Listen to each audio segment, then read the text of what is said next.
A new program at Purdue University aims to help young scientists everywhere run their own experiments in zero gravity.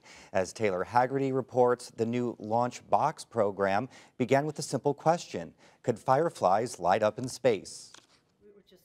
Maggie Samudio's students at Cumberland Elementary are used to making headlines. For 4 years, second graders in her class urged lawmakers to name the Say's firefly as Indiana's state insect.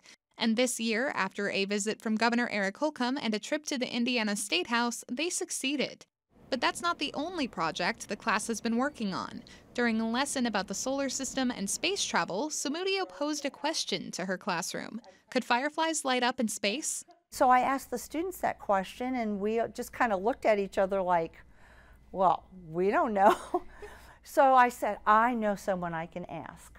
Samudio got in touch with Dr. Stephen Collicott, a professor of aeronautics and astronautics at Purdue University. And to her surprise, he said, I told them, well, let's build an experiment. Let's not guess, let's build an experiment and test it.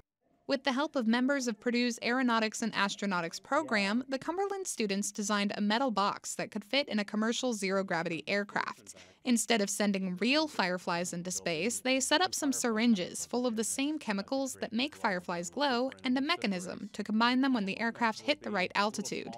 They raised the money to send the box into zero gravity, and in December, it launched. The experiment worked. The mixture lit up.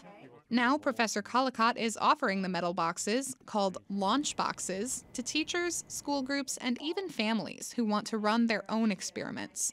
Applicants will get the metal canister and guidelines to 3D print the plastic end caps. The purpose of the box is just to remove this really boring, mundane speed bump from the teacher's duties of how do you build a box just the right size.